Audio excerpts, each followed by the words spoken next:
Hamer for the United States House of Representatives. It's the party that taught me that public servants should serve the public, even when your opponents call you names like nasty or slow. And today, it's the party that calls us to stand up for what's right and to get in good trouble. So on behalf of this great party, it's my pleasure to welcome once again delegates, alternates, standing committee members, friends, and fellow Americans, members of the media, and guests from around the world. I now call this third session of the 48th Quadrennial National Convention of the Democratic Party to order. Now let's get this show started. And now, live from Wisconsin, please welcome Governor Tony Evers. Good evening, folks. I'm Tony Evers, and I'm incredibly proud to be the 46th governor of the great state of Wisconsin. We were really looking forward to having you here in America's Dairyland. Unfortunately, the pandemic means we can't do that this year. But what unites us is far, far greater than what divides us. So even though we can't be with each other, I know we have a shared sense of purpose. That is to elect Joe Biden and Kamala Harris. This November is about returning kindness, respect, empathy, and civility back to the White House. And that's who Joe and Kamala are, because they know, especially during challenging times like these, the problems we face can only be solved by all of us together. Holy mackerel, folks, let's get to work.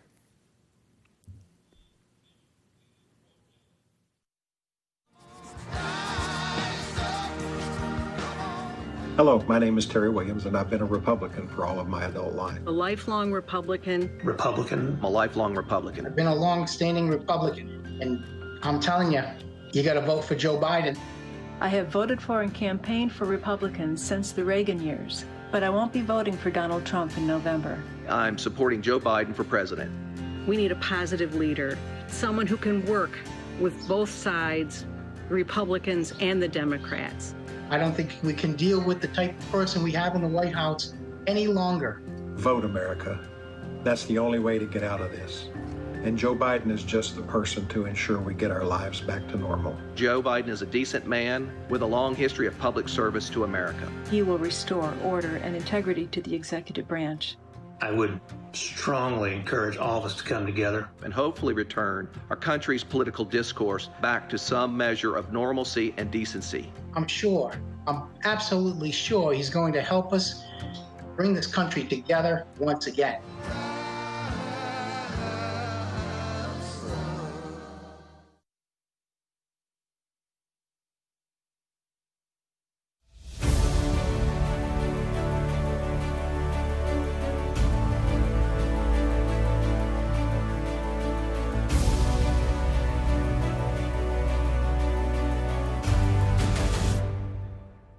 I pledge allegiance to the flag of the United States of America and to the republic for which it stands, one nation, under God, indivisible, with liberty and justice for all.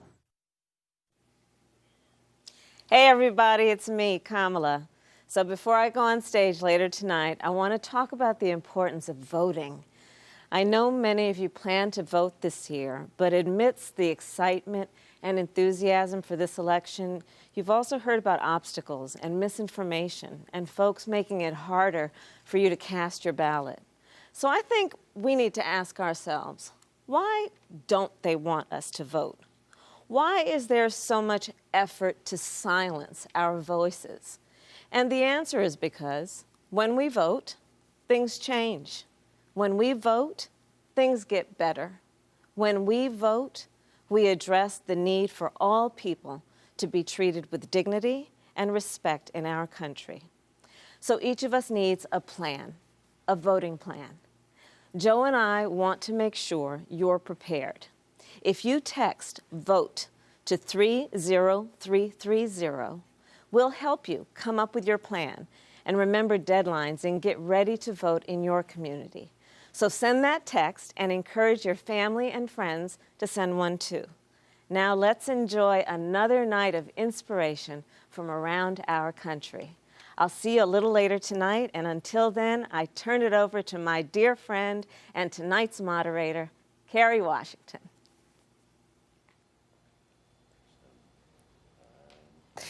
Welcome to night 3 of the Democratic National Convention. I am honored to be joining you as we continue to celebrate this unconventional convention. We're going to be hearing a lot more from Senator Harris later, I promise. But first, when I was in 7th or 8th grade, we memorized the preamble of the Constitution, and I've never forgotten it. The first 15 words of our Constitution are, "We, the people of the United States, in order to form a more perfect union."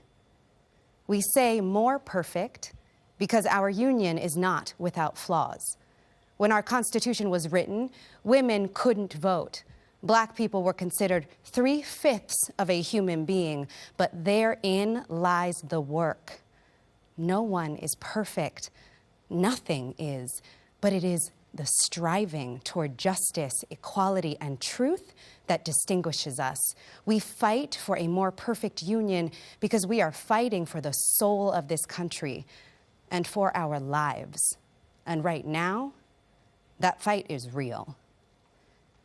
Tonight, we are going to hear from so many phenomenal women who are working to help us build that more perfect union. Speaker Nancy Pelosi, Secretary Hillary Clinton, Senator Elizabeth Warren, Governor Michelle Lujan Grisham. We're going to see an incredible performance from Jennifer Hudson and a world premiere performance from Billie Eilish.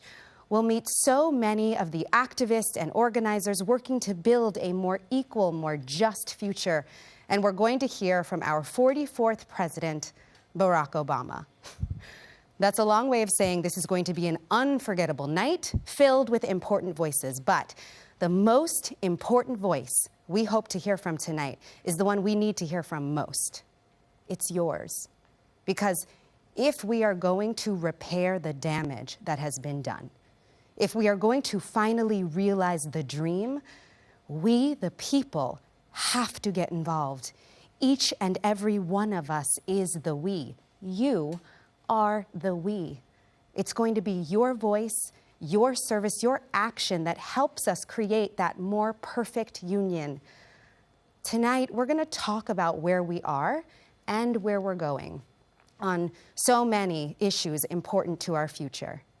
90% of Americans support common sense gun laws because we need to do more to address the epidemic of gun violence. Let's start there.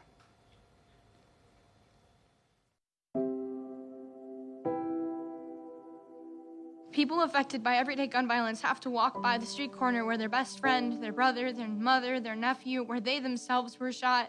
And life goes on as if we all haven't just watched a loved one die and get put in the grave. The whole point of what I'm saying here is until one of us or all of us stand up and say, I can't do this anymore. I can't sit by and watch the news treat these shootings like acts of God. Gun violence isn't just going to stop until there's a force fighting harder against it, and I'm going to do something to prevent it.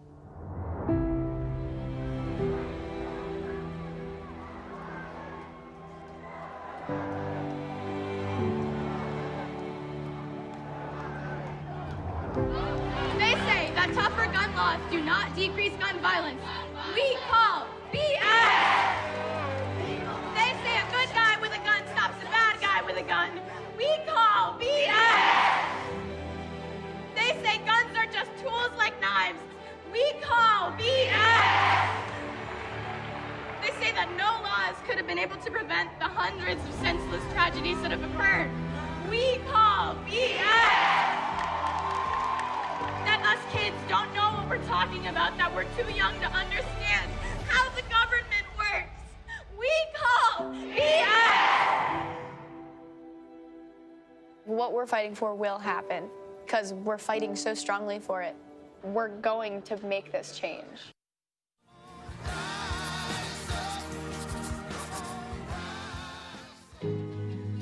Long before this pandemic, our country has been suffering from the epidemic of gun violence.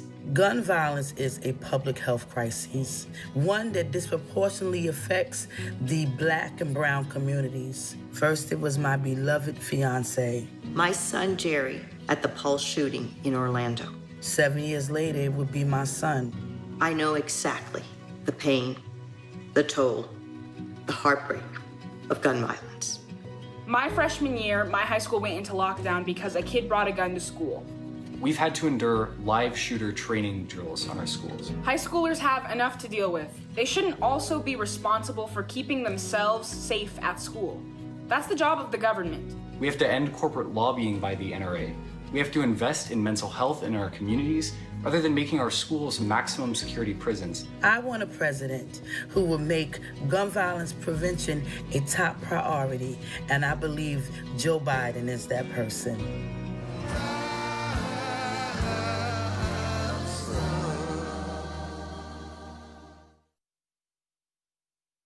And now, mother and activist, Deandra Dykes. In a split second, a stray bullet shattered my family's life. My son DeAndre was only 13 years old. He was recognized as a gifted and talented student. His possibilities were endless. He was dancing at a birthday party when he was shot in the back left side of his head, shattering his skull. One shot changed our lives forever. Today, my Dre does not talk. He does not walk.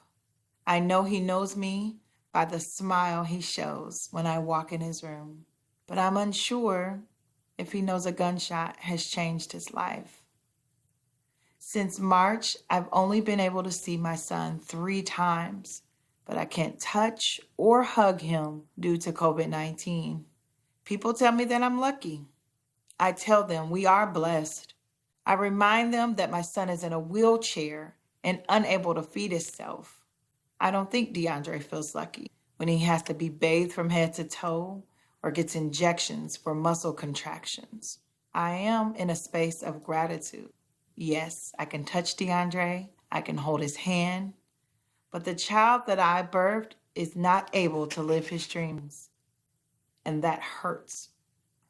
Every day, we're reminded that he may never be the same. We are not alone. In every town across America, there are families who know what a bullet can do. That's why I'm a mom who volunteers to stop this. President Trump, he doesn't care. He didn't care about the victims after Parkland, Las Vegas, or El Paso. I want a president who cares about our pain and grief. A president who will take on the gun lobby to ban assault weapons and close the loopholes to keep guns out of the hands of criminals. Joe Biden has taken on the NRA twice and won, and he will do it again as president. I've looked in the eyes of too many parents, and I mean literally scores of them, who've lost their children to gun violence. And looked in the eyes of brave young people who survived school shootings. And I made each of them a promise. I made myself a promise. I promised them, and I promise all of you, I will make this promise today, those families hurting across the country. I will never, never, never, never give up this fight. Out of pain, we choose to find meaning. A glimmer of light that lands on a promise. Former Congresswoman Gabby Giffords, shot in the head from less than 3 feet away. But she survived. When tragedy strikes, we seek comfort in knowing we aren't alone. Join us in this fight. We seek strength to keep fighting, to keep moving forward. We turn to leaders who share our pain. In the most difficult times, it's when we stand closest together. It's out of tragedy that we grow stronger. He was there for me. He'll be there for you too. We are a nation ready to end gun violence. A safer America is possible. But from this point forward, we must choose courage. I've known the darkest of days. Days of pain and uncertain recovery. But confronted by despair, I've summoned hope.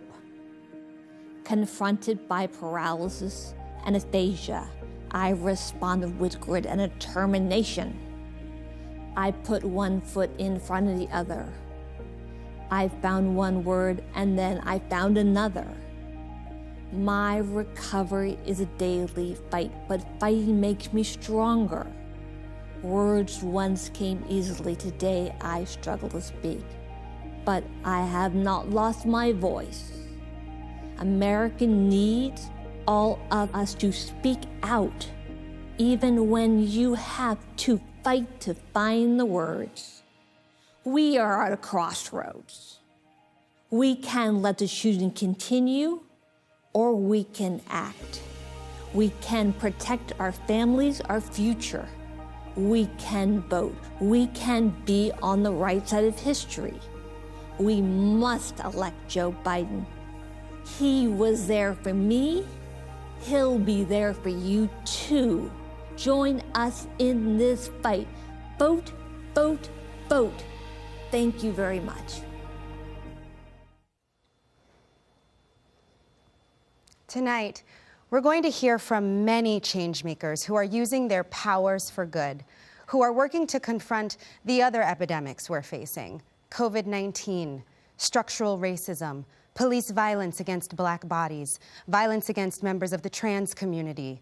We are facing so many challenges. To meet these challenges, we will need systematic solutions. We need leaders who can see us, hear us, represent us, all of us. To Joe Biden, nothing is more important than taking the time to make sure that people are seen, heard, and believed in. I was interning in DC, and I remember I called my grandmother, and I said, Joe Biden's walking by. And she goes, oh my God, put him on. And I see his staffer going like, no, like, don't take the call. What are you doing? And he points to his staffer and he goes like, go that way. And he sent his staffer away. How could I not be endeared to him instantly? He talked to me for the next half hour. I see Dana Bash from CNN there. And she says like, Senator Biden will be on in like 5. And he sends her away. He asked me about my sons. He asked me about what I did. All I know is it was all about me, not about him. And then he comes back to me then and he goes, it was lovely talking to your grandmother. And then he starts the interview with Dana Bash. It was unbelievable. I must interject one thing. At the very end of his chat with me, he said, could you do me a favor? I said, sure, what is it? He said, tell me how I can get your grandson's hair.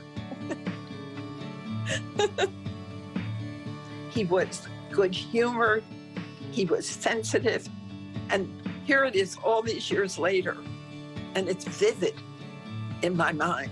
You know, as much as I feel like I got to know him in that moment, it feels like he knows us. I know Joe because he listens, and whether he's heard your story or someone else's story, he cares about everyone's story. He'll care more about you than he'll care about himself. What a beautiful story. Okay, now let's talk about another important issue, the climate crisis. This is an issue that has been on Joe Biden's mind for decades. In 1986, while working as a senator, Joe Biden introduced one of the first climate bills in Congress, and he's continued to listen to and work with climate advocates and activists, putting forward a plan to address climate change and create a clean energy economy.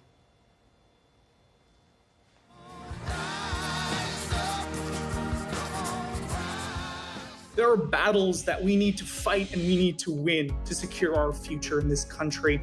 But there's one issue that is an existential threat to all of us, and that is climate change. The climate crisis is here, and we must act. It is the most pressing issue of our time, and it deserves to be treated as such. We no longer have any time to wait. Our generation will bear the burden of past mistakes, but we stand to benefit most from changing course now. We know that in a couple of years, it will be too late. We need to change the paradigm, and that happens here with us. We should invest massively in wind, solar, geothermal, and green infrastructure. Moving away from fossil fuels and being highly competitive in renewables. We need to lay out our specific policies so that we can give our children, my children, your children, a planet that can sustain them. That needs to happen now. We need it now. The moment demands it. We can afford nothing less.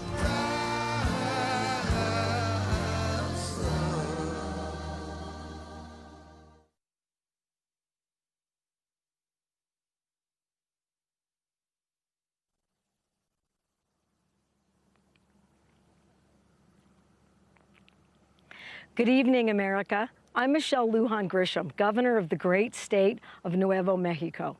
I'm proud of my home state every single day, especially how we have punched above our weight in our successful response to COVID-19. I'm proud of New Mexicans from Taos to Truth or Consequences who have stepped up and sacrificed in so many incredible ways this past half year. And I'm proud how we embrace our multicultural identity as our greatest strength. And I'm proud that New Mexico has shown what climate leadership looks like.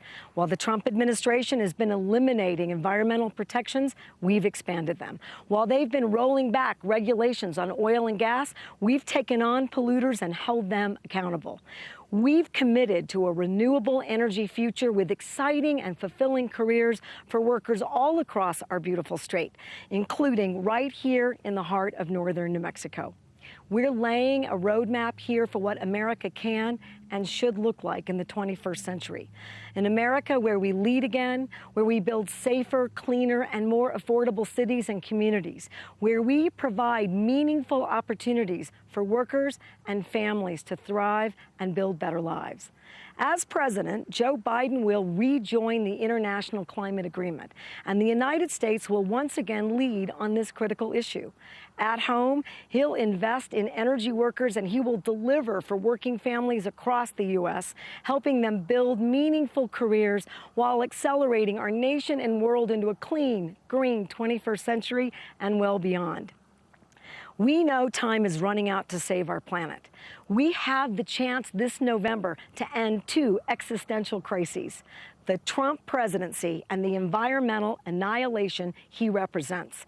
We have the chance this November to attack the climate crisis, invest in green 21st century jobs, and embrace the clean energy revolution our country, our young people are crying out for, and the leadership the rest of the world is waiting for. The choice is clear. The choice is Joe Biden. Thank you, America.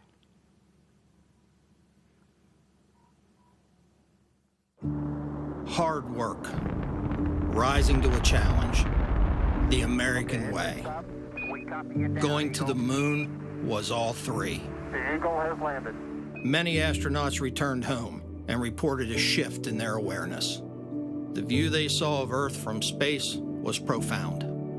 The world looked beautiful, tiny, fragile. Our atmosphere is all that separates us from oblivion. We now call what they experienced the overview effect. Here in Detroit, our communities for such a long time have faced the burden of pollution. And I think addressing climate change gives us an opportunity to correct some of those wrongs and to also invest in our vulnerable communities. Maybe you've read some of the millions of pages of scientific evidence on climate change.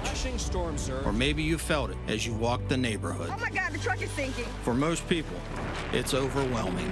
All of this with the global warming and a lot of it's a hoax. It's a hoax. I had spent 5 years working on this report. The Trump administration started to remove any mention that humans were the cause of climate change from it. I wrote my resignation letter just 6 months into the administration. They were handing the keys of public lands over to private interests. The Trump administration has gone all out, not just to neglect climate change issues and laws, but to reverse them. We have about a decade before it's too late. I'm a kid, and I'm going to say to all those adults who are watching this right now, why don't you get up and do something? Some of the first climate change legislation ever written was by a senator from Delaware. When Donald Trump thinks about climate change, the only word he can muster is hoax. America faces a challenge. But if we face it together, we will rise to the occasion and build back better. When I think about climate change, the word I think of is jobs. That's Joe's plan. Create millions of new, good-paying jobs, many of them union, like mine. Invest in critical infrastructure. Upgrade millions of buildings. Invest in micro-mobility and precision agriculture. A clean energy future that achieves net zero emissions by 2050. Because we can't power the economies of the future without investing in the technologies of the future. I think what's really important about Joe Biden's plan is that 40% of the investment will go to vulnerable communities. We know how to do this. And we'll do it again, but this time bigger and faster and smarter. Joe won't ignore the crisis. We're seeing what happens when we do that. He won't surrender to the fight. Joe's America will lead the world on clean energy. We'll lead on job creation. And America will lead the world again on climate.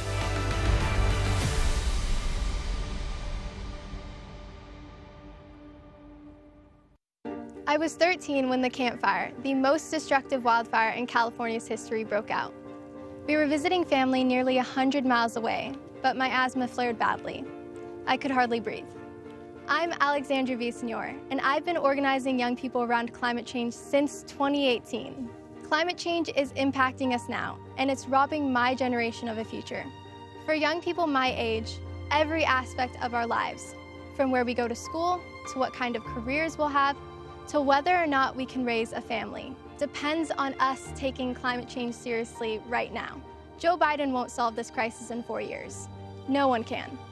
But he will put us back on track so that my generation can have a fighting chance. I'm asking you to join us. Don't let our futures go up in flames. The corn growers near my parents' farm have a saying, knee-high by the 4th of July. These days they're lucky if the corn is even planted because of unpredictable and torrential spring rains. I'm Andrew Adamski. I studied microbial ecology at Northern Michigan University. Us farmers can see the effects of climate change happening right in front of us. So we've been trying to do our part. We're adopting sustainable solutions on my family's farm, switching to a community model, using less land and reusing our resources to grow our food. We are eliminating tons of carbon pollution every year by mimicking natural ecosystems. Farmers can be part of the climate solution instead of a problem. Today, we all can grow our own future, but we need our leaders to be part of the solution as well, instead of part of the problem. We need them to commit to the science, not ignore it. We need them to put real plans on the table rather than roll them back. That's what Joe Biden is doing with his clean energy revolution. Instead of being left behind, we could lead the world again. I spend a lot of time talking about climate change with different communities here in Nevada. And the one question that I get asked over and over again is, what are you doing here? Not a lot of climate activists look like me. My name is Catherine Lorenzo. I'm an Afro-Latina and I'm a climate activist. I grew up in a low-income neighborhood where pollution rates are often higher than wealthier areas, and a lot of kids have asthma. Switching to renewable energy would mean cleaner air, better health, and a steadier income for folks in neighborhoods like mine. Because solar PV installers and wind turbine techs are some of the fastest growing jobs in the country, and Joe Biden's plan is transformative. He knows that saving the planet isn't just a challenge to overcome, it's an opportunity for a better way of life. So what's it going to be, America? Are you ready to vote for Joe Biden? Are you ready to solve the climate crisis? Because our futures depend on it.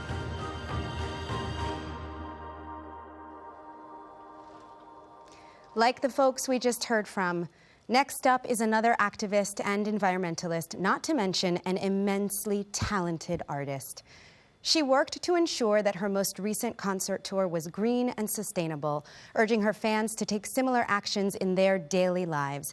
And even before she herself was old enough to vote, she held registration drives before her shows, signing up thousands of voters. She's a voice for her generation in both her music and her activism. Here to perform My Future publicly for the first time, Billie Eilish. You don't need me to tell you things are a mess. Donald Trump is destroying our country and everything we care about. We need leaders who will solve problems like climate change and COVID, not deny them. Leaders who will fight against systemic racism and inequality. And that starts by voting for someone who understands how much is at stake. Someone who's building a team that shares our values. It starts with voting against Donald Trump and for Joe Biden. Silence is not an option, and we cannot sit this one out. We all have to vote like our lives and the world depend on it, because they do. The only way to be certain of the future is to make it ourselves. Please register, please vote. I can't seem to focus, and you don't seem to notice I'm not here. I'm just a mirror. You check your complexion to find your reflections all alone. I had to go. Can't you hear me? I'm not coming home. Do you understand? I've changed my plans, 'cause I'm in love with my future. Can't wait to meet her, and I'm in love, but not with anybody else. Just wanna get to know myself.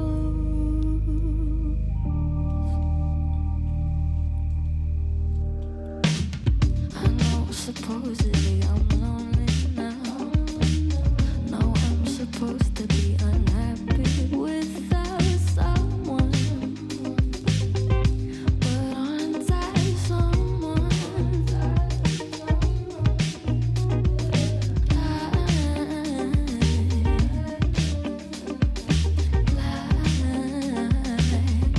To be your answer, 'cause you're so handsome.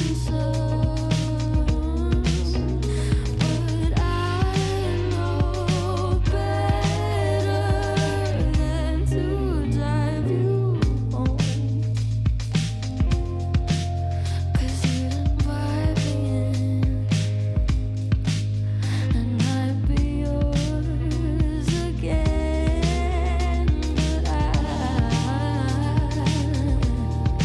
I'm in love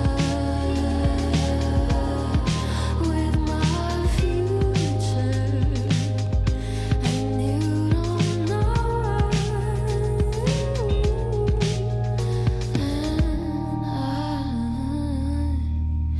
I'm in love, but not with anybody here. I'll see you in a couple years.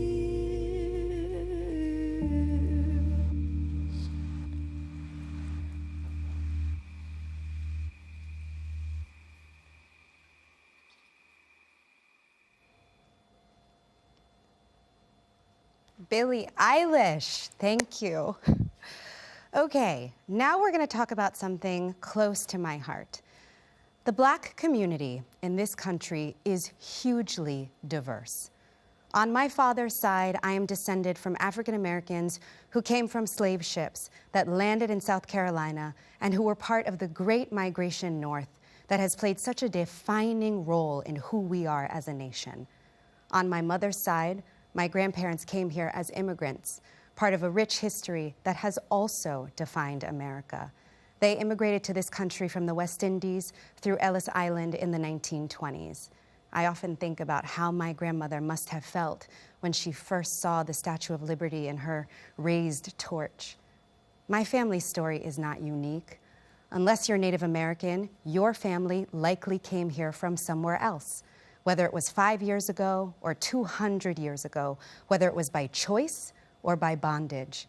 Etched into the DNA of who we are as a nation is the very idea that though you may be from somewhere else, you can find your home here. But that idea is in danger, now more than ever before. Tell me when I should start reading. Dear Donald Trump, my name is Estella. I am 11 years old. My mom is my best friend. She came to America as a teenager over 20 years ago without papers in search of a better life. She married my dad, who served our country as a Marine in South America, Africa, and Iraq.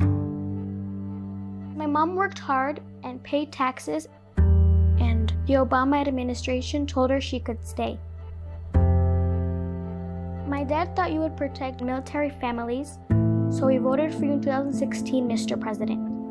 He says he won't vote for you again after what you did to our family. The wife of a U.S. Marine veteran was deported to Mexico. Instead of protecting us, you tore our world apart. My mom is a good person, and she's not a criminal.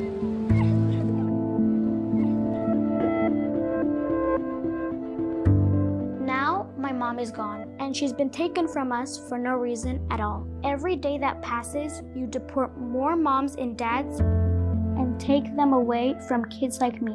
We will begin moving them out day one. You separated thousands of children from their parents and you put them in cages. Some of those kids are now orphans because of you. These are our people. I don't want them in our country. They're animals. Mr. President, my mom is the wife of a proud American Marine and a mother of 2 American children. We are American families. We need a president who will bring people together, not tear them apart. Sincerely, Estella. I'm Lucy Sanchez, and this is my mother, Sylvia, and sister, Jessica. We're like all families. We work hard to build a good life. I was born with spina bifida. That means my spinal cord didn't form as it should. And the doctors in my town said I wouldn't survive. They gave my mother no hope for my future. I'm a U.S. citizen, but my mother is undocumented. And I am a dreamer. Yo hice lo que cualquier madre haría para salvar la vida de su niña. My mother did what any mother would do to save her baby's life. Tomé a mi niña en brazos, viajamos a la frontera. Al llegar al río, la levanté sobre el agua y cruzamos. She took my sister in her arms and traveled for days to reach the border. And when they got to the river, she lifted my sister above the water and crossed. We came to America before I was 1 year old. She saved my life. No podía esperar. Tenía que venir en ese momento en busca de un milagro. My mother had no choice. There was no time to wait to save my sister. She came here looking for a miracle. Tenía miedo que nos encontraran, que nos detuvieran y nos regresaran, pero yo tenía que salvar a mi hija. We were afraid they would find us and detain us, but she had to save her daughter. Our home is here. North Carolina is all I know. I qualified for DACA, but Donald Trump took away my ability to apply for the program. Trabajamos duro, salimos adelante, pagamos impuestos. We work hard, we contribute to our community, and we pay our taxes. I've gone to school and built a good life for me and my 2 daughters. I want to go to law school. I want to help my community. But ever since Donald Trump was elected, all our fears have returned. We don't know if our family will be separated. Will my mom and sister be detained? Will my sister get the health care she needs and deserves? I don't have the right ID, so I can't get health insurance through the exchange. I need health insurance. I deserve it, right? Claro que sí, mija. Todos merecemos esperanza, buena vida y salud. Me rompe el corazón ver cómo separan a niños de sus familias en la frontera. Eso está mal. Esos bebés necesitan a sus padres. It breaks our hearts to see children separated from their families at the border. That's wrong. Those children need their parents. On November 3rd, I'm going to vote for my mother, my sister, and my daughters. I will vote for a future where all of our lives have dignity and respect. We need a leader who will fix the broken immigration system and commit to keeping families together. I'm voting for Joe Biden and Kamala Harris, the daughter of immigrants. Who are you going to vote for? Estamos todos juntos. Envía la palabra únete al 30330. There's something unique about America. We don't simply welcome new immigrants. We are born of immigrants. That is who we are. Immigration is our origin story. After all, unless your family is Native American, all of our families come from someplace else.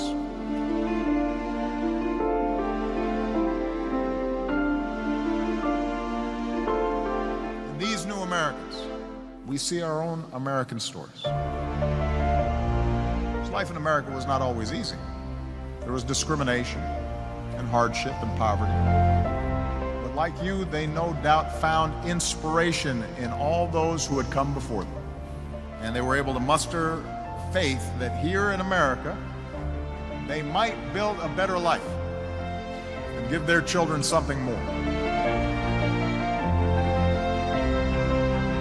Tension throughout our history between welcoming or rejecting the stranger, it's about more than just immigration. It's about the meaning of America.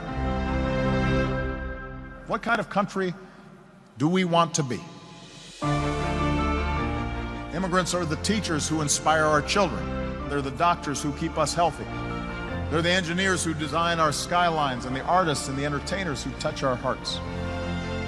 Immigrants are soldiers, sailors, airmen, Marines, Coast Guardsmen who protect us. We can never say it often or loudly enough. Immigrants and refugees revitalize and renew America. It's not something to take for granted. It's something to cherish and to fight for. God bless you. And God bless the United States of America.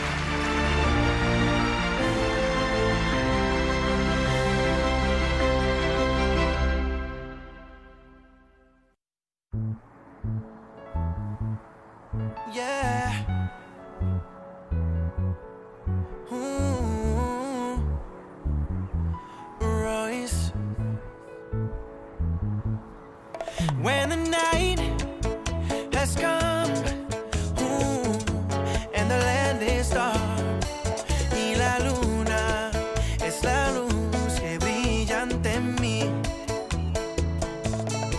Miedo no tendré.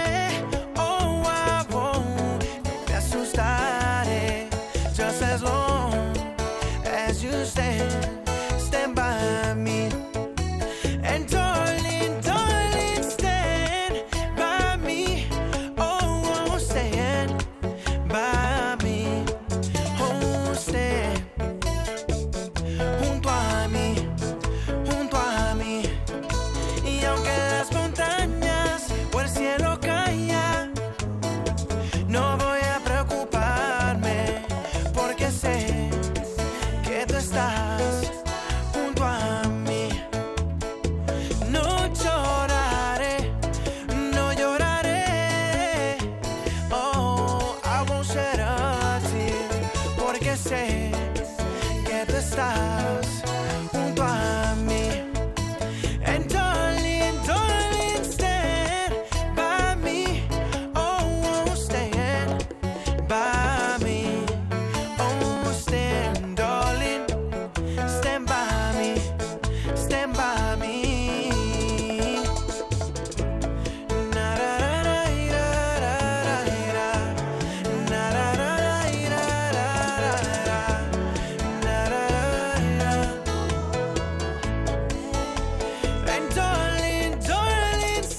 Mi gente, let's stand by each other. Don't forget to vote this November. Together we can make a change. Ya lo saben. No se olviden votar este noviembre. En la unión está la fuerza. Let's go.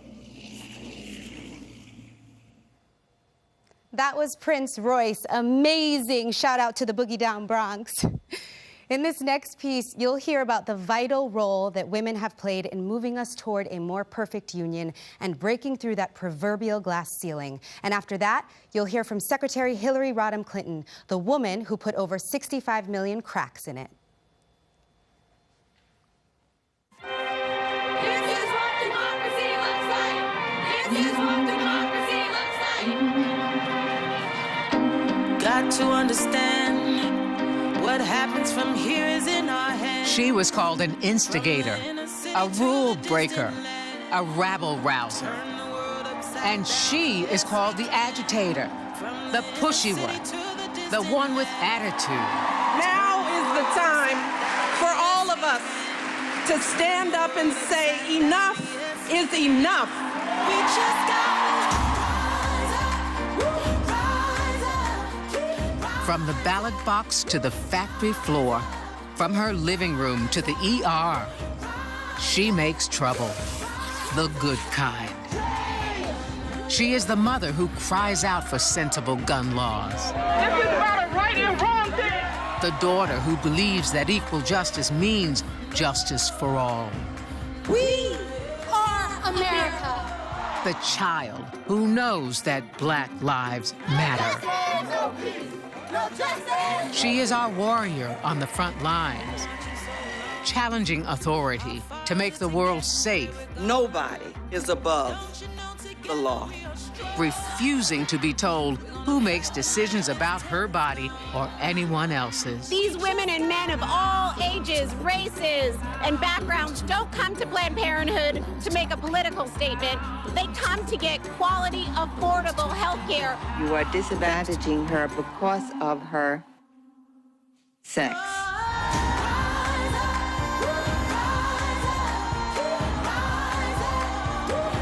This is the time.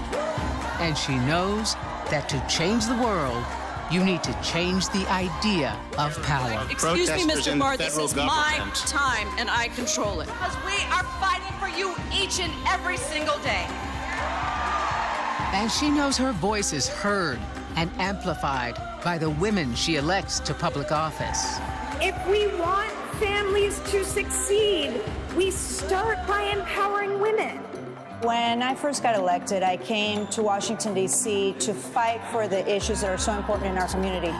We look forward, though, to making sure that this district is finally well represented. The things that we ran on going into November, we are doing that. Women don't just fight for women. They fight for families. They fight for fairness, inclusion, justice. To make our nation a more perfect union, especially for those people who are the most marginal. If we're going to jumpstart the middle class, we've got to ensure that college is affordable. Separation of families and children are detrimental to their health. Give the victims of gender bias in the workplace the tools they need to seek justice. Women are the most important political force in the United States of America. She represents her views on education. We've got to pay educators more, and we've got to hire more educators. We're going to raise up the profile of teachers and celebrate who they are and give them better pay. She represents her concerns about health care. Healthcare is the #1 issue in this election every day. Every day. She speaks out on equal pay. It's very frustrating for women everywhere because you're feeling like they aren't getting paid what they should be. And focuses on protecting our children. Let's give parents the peace of mind that their kids are safe and are being set up for success. Caring for our seniors and the people who care for them. She keeps this nation going even in challenging times. And while running for office is not easy, what's wrong with my running for president of this country? Nevertheless, she persists. But we learned a long time ago, you don't get what you don't fight for. And perseveres. This is our time. And prevails. Although we weren't able to shatter that highest, hardest glass ceiling this time, It's got about 18 million cracks in it. A record-breaking number of women ran in the midterms and won.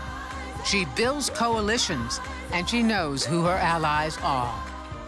From the fight for health care to authoring the Violence Against Women's Act, to building a society where fairness and equality and opportunity applies to everyone.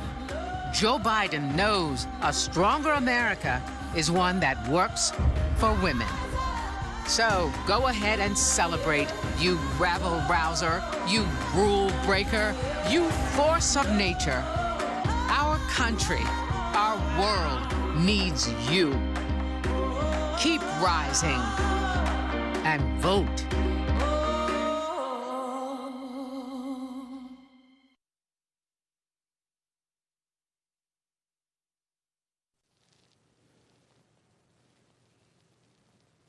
The morning after the last election, I said, we owe Donald Trump an open mind and the chance to lead. I meant it.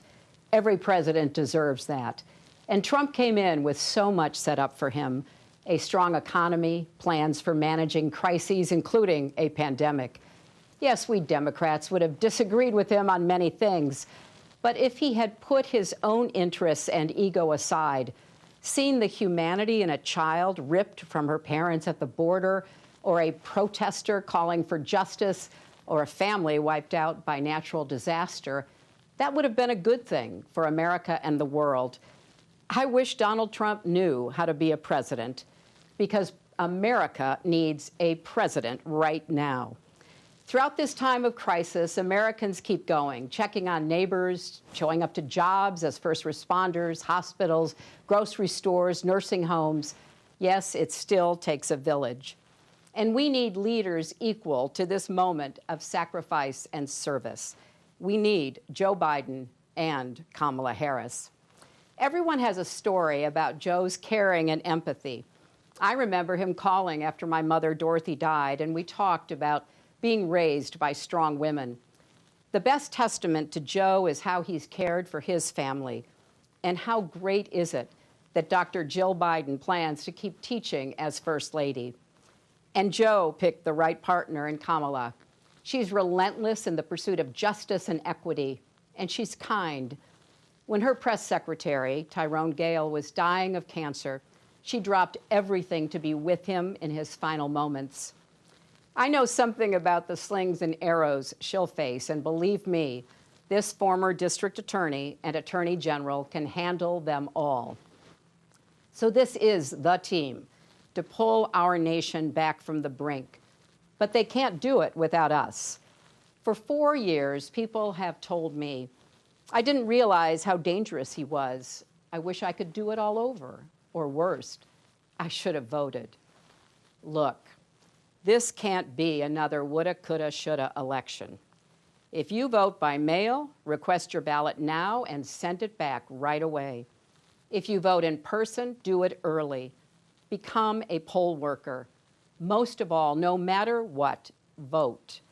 As Michelle Obama and Bernie Sanders warned us, if Trump is reelected, things will get even worse. That's why we need unity now more than ever. Remember back in 2016 when Trump asked, what do you have to lose? Well, now we know. Our health care, our jobs, our loved ones, our leadership in the world, and even our post office. But let's set our sights higher than getting one man out of the White House. Joe Biden and Kamala Harris are going to give us so much to vote for. Let's vote for the jobs that Joe's plan will create. Clean energy jobs to fight climate change, caregiving jobs with living wages. Vote for emergency relief that lifts small businesses and saves hardworking people from foreclosures and evictions. It's wrong that billionaires got $400 billion richer during the pandemic while millions lost their $600 a week in extra unemployment. Vote for the parents and teachers struggling to balance children's education and safety, and for healthcare workers fighting COVID-19 with little help from the White House. Vote for paid family leave and health care for everyone. for Social Security, Medicare, and Planned Parenthood. Vote for dreamers and their families. Vote for law enforcement purged of racial bias that keeps all our streets safe. Vote for justice for George Floyd, Breonna Taylor, and Ahmaud Arbery, because Black lives matter. Vote for honest elections so we, not a foreign adversary, choose our president. Vote for the diverse, hopeful America we saw in last night's roll call. And don't forget, Joe and Kamala can win by 3 million votes and still lose. Take it from me. So we need numbers overwhelming so Trump can't sneak or steal his way to victory. Text VOTE 30330 to get started. 100 years ago yesterday, the 19th Amendment to the Constitution was ratified. It took 7 decades of suffragists marching, picketing, and going to jail to push us closer to a more perfect union. 55 years ago, John Lewis marched and bled in Selma because that work was unfinished. Tonight, I'm thinking of the girls and boys who see themselves in America's future because of Kamala Harris, a Black woman, the daughter of Jamaican and Indian immigrants, and our nominee for vice president.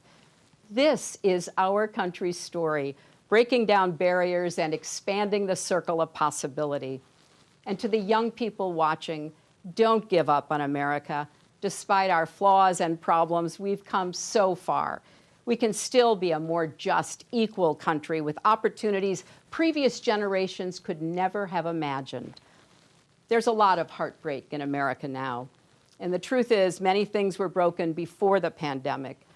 But as the saying goes, the world breaks everyone, and afterward, many are strong at the broken places. That's Joe Biden. He knows how to keep going, unify, and lead, because he's done that for his family and country. So come November, if we're strong together, we'll heal together. We'll redeem the soul and the promise of our country, led by President Joe Biden and Vice President Kamala Harris.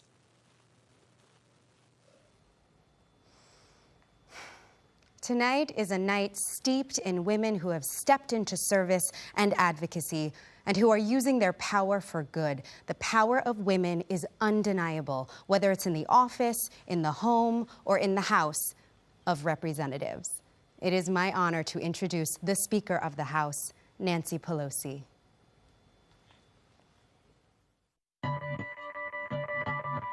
I was never raised in a way that I would be running for public office. It didn't interest me. When I graduated from college, I got married, had 5 children in 6 years. So that was my life. When the children were grown, the opportunity to run for Congress came along. She ran because another woman said, run. And she won, starting on a path that would make history, the first woman Speaker of the House. For our daughters and our granddaughters, today we have broken the marble ceiling. In her, so many saw themselves. I did feel a real responsibility to other women as I stood on the shoulders of those who went before. Now, it was her turn to say, run. And run they did, winning and making her Speaker once again. We didn't have a speaker who would bring a gun bill to the floor. We didn't have a speaker who would bring a Dreamers issue to the floor. We do now. And that's good for every American. But not everyone was on board. Nancy Pelosi. Pelosi. Pelosi. I'm a mother of 5, grandmother of 9. I know a temper tantrum when I see one. The power of the speaker is awesome. Awesome.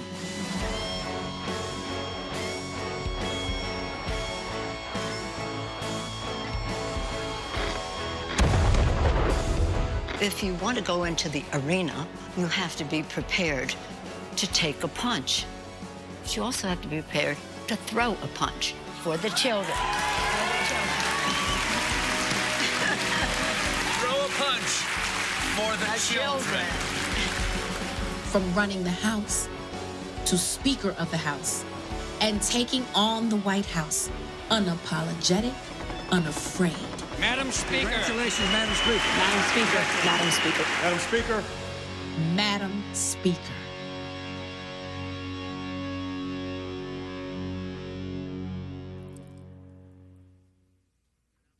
And now, please welcome Speaker of the United States House of Representatives, It is my honor Nancy to bring you the greetings Pelosi. of House Democrats, the most diverse majority in history.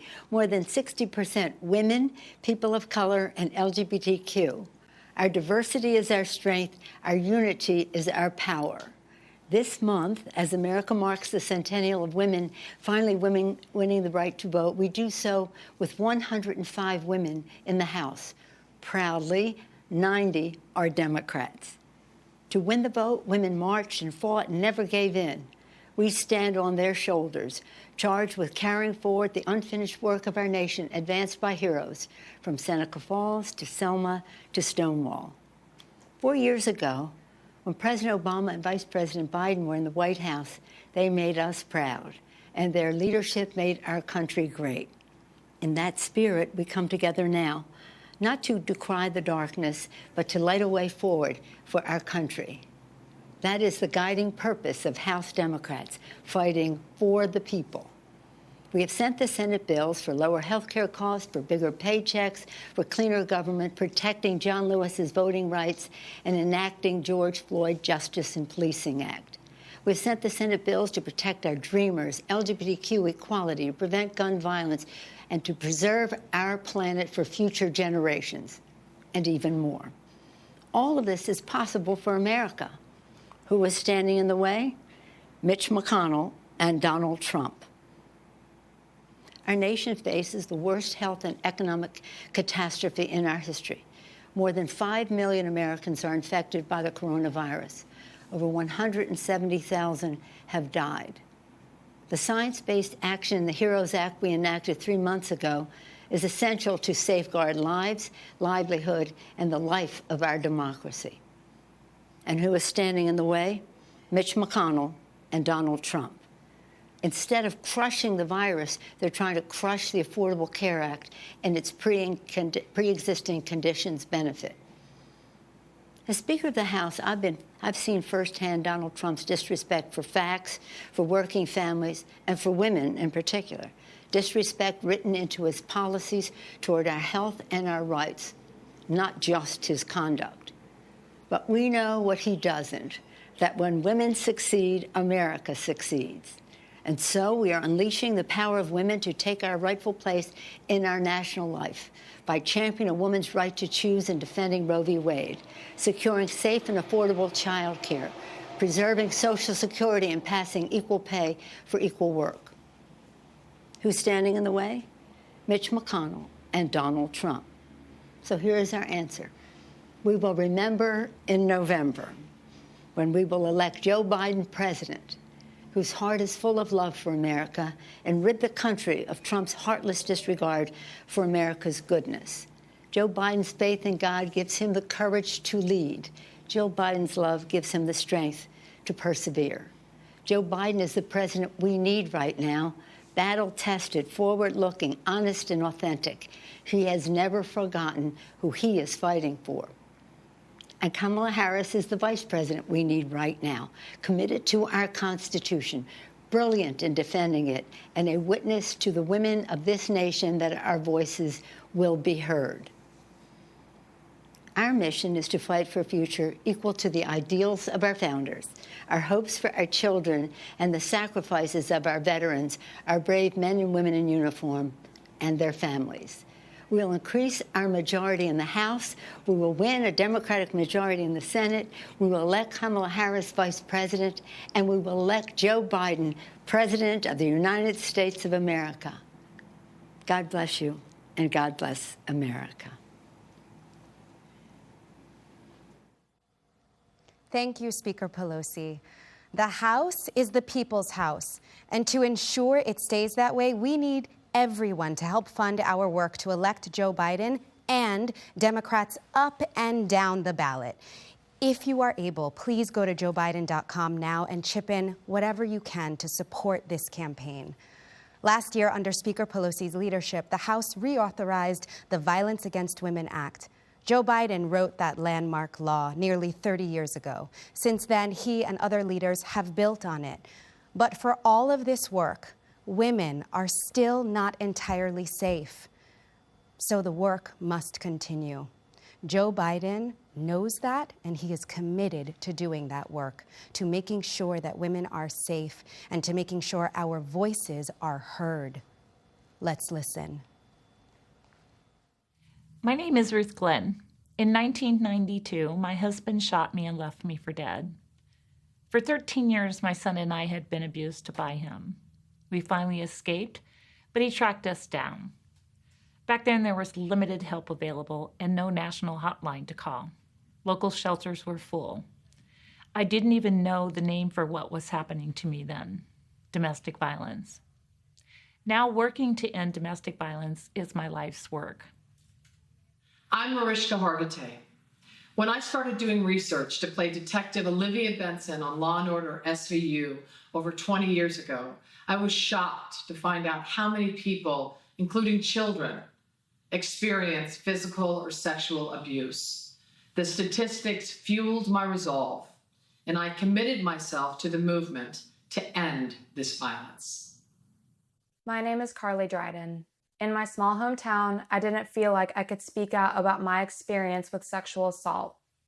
But at the University of Puget Sound, I met an incredible force of people working to end the culture of sexual assault. I went from survivor to advocate. As the president and CEO of the National Coalition Against Domestic Violence, I've seen Joe Biden's passionate leadership in passing the Violence Against Women Act.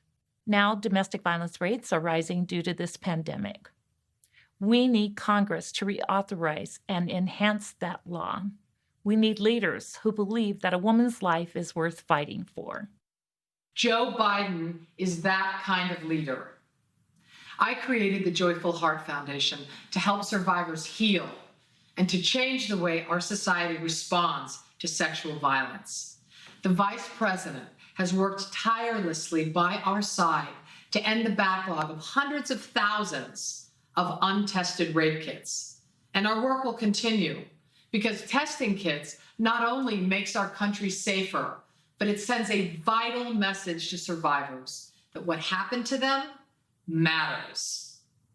The most important thing you can say to a survivor is, "I hear you." That's why I became a leader in It's On Us. It's a program started by Vice President Biden to eliminate sexual assault on college campuses and support a new generation of advocates, including men and boys. Because if you're silent, you're complicit, and we're just getting started. I am voting for Joe Biden on behalf of all victims and survivors of domestic violence. I'm voting for Joe Biden because it's on my generation to make sure that we never go back. I'm voting for Joe Biden for my daughter, for my sons, for all of our children. First episode was a slap to the face and he broke my eardrum. Punching, kicking, choking, threatening with a knife or a gun. He had always threatened me if I had ever called the police on him that he would kill me. You didn't hear voices like these in the halls of the U.S. Capitol. My husband stabbed me 13 times and broke my neck while the police were on the scene. I nearly died and I am permanently paralyzed. Senator Joe Biden invited them to speak. Battered women need to be taken seriously. Proper police response can prevent what happened to me from happening to someone else. Thank you. Thank you.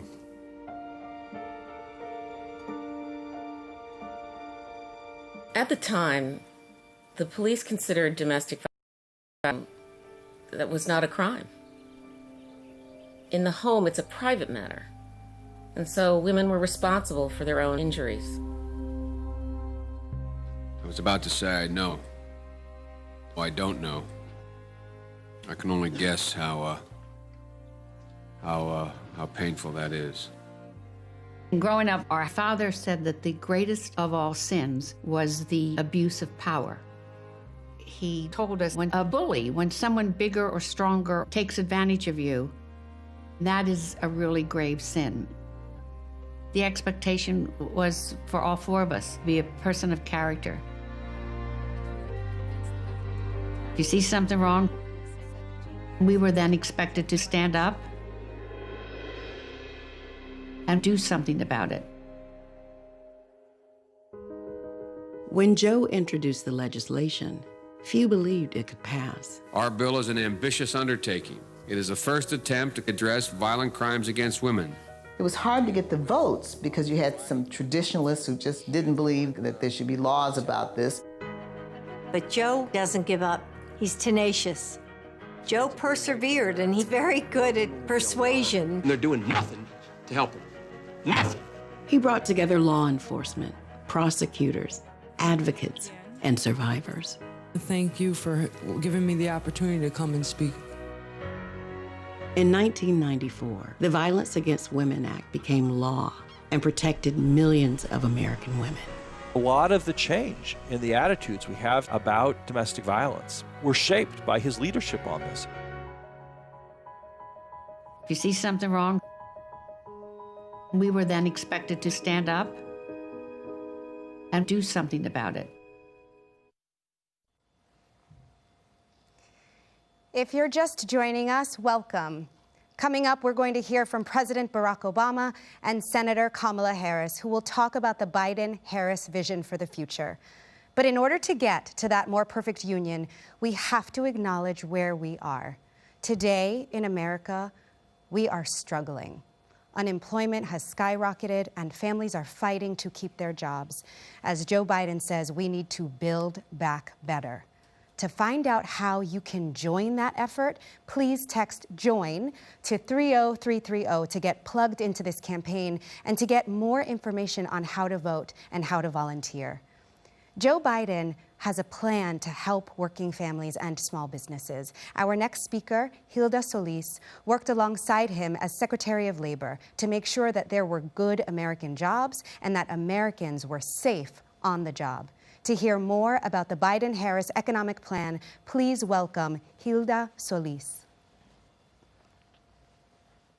Hello, I'm Hilda Solis. The day Vice President Biden swore me in as Secretary of Labor was one of the proudest moments of my life. My parents realized they had achieved their American dream because the daughter of two blue-collar immigrants would make history and give voice to people just like them. American workers need a fighter now more than ever, and Joe Biden is that person because he has done it before and I've seen it firsthand. He and President Obama made it easier for home care workers to organize. They extended overtime pay to more than 4 million workers. They saved the automobile industry and a whole lot of good union jobs with it. And when millions of families lost their homes, my friend from California, Senator Kamala Harris, took on the big banks and won. But because of Donald Trump's failures, we must once again rescue a sinking economy. Millions of Americans are out of work, and communities of color are the hardest hit. Millions of essential workers are putting their lives at risk with little protections, and millions more are just plain tired. That's why Joe Biden and Kamala Harris actually have a plan, not only to recover what we lost, but to improve upon it, to build back better, creating 5 million good union jobs by bringing back supply chains to America. That's building back better. Creating millions of jobs by investing in clean energy. That's building back better. And making sure that working families can afford childcare. That's how we build back better. So let me borrow and slightly edit something Joe Biden said at my swearing in. When it comes to expanding the economy for all people, no one is going to be a stronger voice than our next president, Joe Biden. The conversation you're about to see proves it. Behind every business, there's a story. Small businesses around the country are bearing the economic brunt of the coronavirus pandemic. And behind every business, there's a family. A lot of people clearly are in pain right now. For every farm, there's a fight to stay whole. There's hard work. And there's heartbreak. We are going to lose 20 to 30% of our small businesses.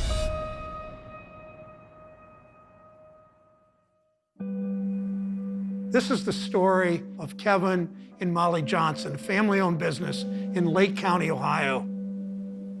We have 10 to 12 employees on a given day. When COVID-19 hit, it was a lot of confusion. I remember being scared and being uncertain. We shut down last week because we ran out of work, and we had enough to come in for another week.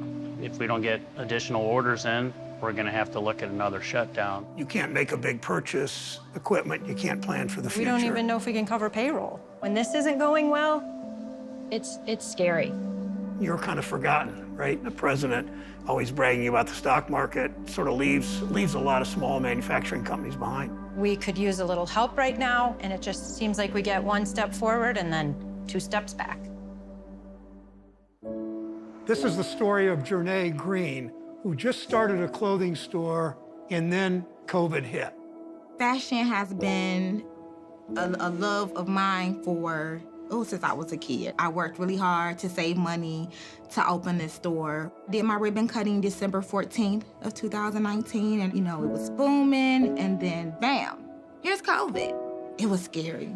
No one was buying anything. My employees, they're gone. I reached out to my bank, but they stated that they had no more money. It's gone to a lot of the bigger businesses, the $1 million businesses who get the bailout, and a small business like myself is just left to struggle. Being an African-American female business owner under President Trump, I feel, how can I say, I'm alone. I'm alone. This is the story of Lynn Ta and her 2 restaurants. One closed and one still open. It's always really hard for restaurants to begin. It would be crowded in here with babies and families and crowds outside waiting to get in. It was pretty exciting. And on the day of the shutdown, we were actually reviewed in the Los Angeles Times. On that day, the virus was announced as a global pandemic. It's really, really sad to see, and if we don't turn this around soon, I mean, we're gonna see this not just be this year, but you're gonna see ghost town for Main Street USA. The first decision that I had to make, because 100 people are looking at you, and unfortunately, the call was to furlough everybody. At this point, I don't even see myself in business next month. ¿Qué efecto de esta pandemia ha sido en su trabajo y su espíritu? Es más difícil, mucho más trabajo. Yo voy a hacer todo lo posible por salvar el restaurante. We don't ask for much from government, but catch us when we're falling. And I know that it must feel like you're falling right now without a net. Restaurants are among the hardest businesses to succeed at, but I was going to do it in a way that was going to provide a successful career for not only myself, but 100 employees. This is the story of Dan Reiner. He's a 5th-generation farmer struggling to keep his business alive. I'm not so sure that the president understands that when he thinks about business, I don't think he thinks about farmers as a business. No, he has no clue about this stuff. Dan, tell me a little bit about the farm. We've been here since 1864. Trade tariffs with China have just been horrible. Part of the language in the trade deal said that China does not have to buy unless the price is to their advantage. What kind of trade deal is that? That's no deal. Then when COVID hit, then everything just plummeted. Getting through now, that's the problem. That's the day-to-day battle. I believe that Joe Biden will be a clear voice for us, something that we have not had. Joe Biden has an understanding of what the average American is experiencing. I think he's with me. Enough is enough. It's time to help small businesses, middle-class folks manage their way through a pandemic. I have a lot of confidence in Joe Biden. He's a fighter and he's the real deal. We've taken a lot of knockdowns, and we know that at the end of the day, we will endure. We will rise again. Every time I get knocked down, I gotta get up and keep running, keep going, keep going.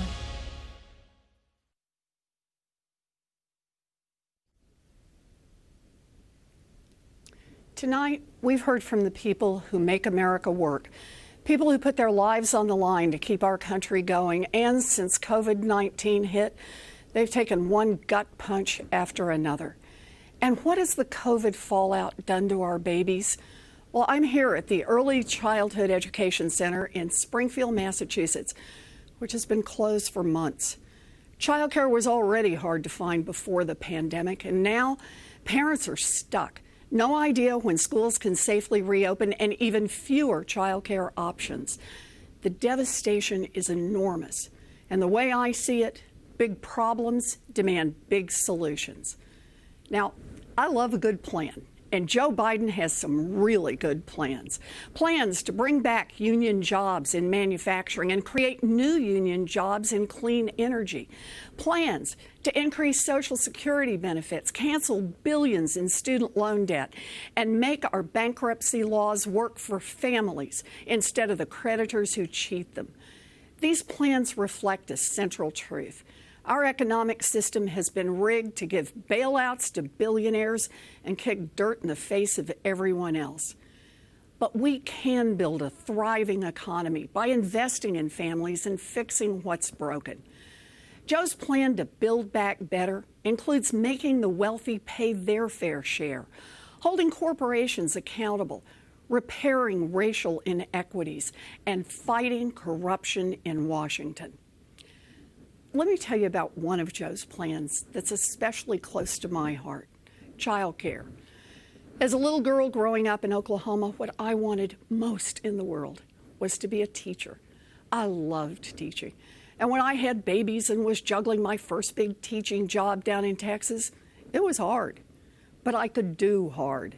The thing that almost sank me, childcare. One night, my Aunt Bee called just to check in. And I thought I was fine, but then I just broke down and started to cry. I had tried holding it all together, but without reliable childcare, working was nearly impossible. And when I told Aunt Bee I was going to quit my job, I thought my heart would break. And then she said the words that changed my life. I can't get there tomorrow, but I'll come on Thursday. And she arrived with 7 suitcases and a Pekingese named Buddy and stayed for 16 years. I get to be here tonight because of my Aunt Bee. I learned a fundamental truth. Nobody makes it on their own. And yet, here we are, 2 generations of working parents later. And if you have a baby and don't have an Aunt Bee, you're on your own. And here's why that is wrong. We build infrastructure like roads and bridges and communication systems so that people can work. That infrastructure helps us all because it keeps our economy going. It's time to recognize that childcare is part of the basic infrastructure of this nation. It's infrastructure for families. Joe and Kamala will make high-quality childcare affordable for every family, make preschool universal, and raise the wages of every child care worker. Now, that's just one plan, but it gives you an idea of how we get this country working for everyone. Donald Trump's ignorance and incompetence have always been a danger to our country. COVID-19 was Trump's biggest test. He failed miserably. Today, America has the most COVID deaths in the world and an economic collapse. And both crises are falling hardest on Black and brown families.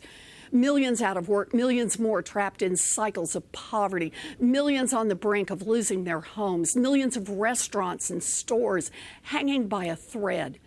This crisis is bad, and it didn't have to be this way. This crisis is on Donald Trump and the Republicans who enable him. On November 3rd, we will hold them all accountable.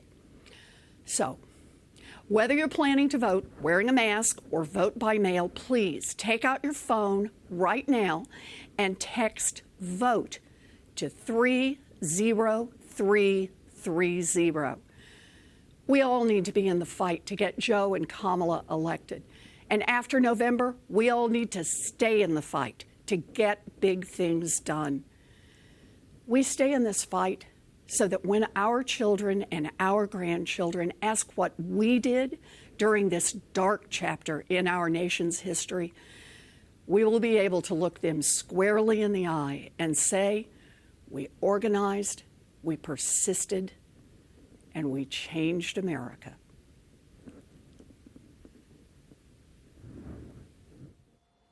Former President Barack Obama has said that choosing Joe Biden to be his vice president was one of the best decisions he ever made. And this is a man who has made a lot of good decisions, making health care more affordable and accessible, rescuing our economy, protecting American jobs, marrying Michelle Obama.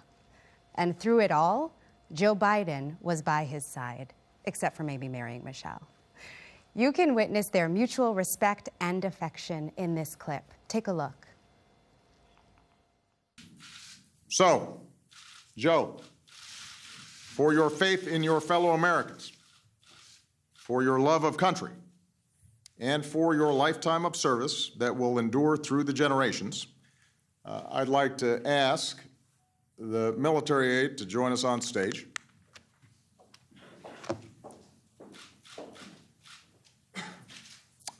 For the final time as president, I am pleased to award our nation's highest civilian honor, the Presidential Medal of Freedom.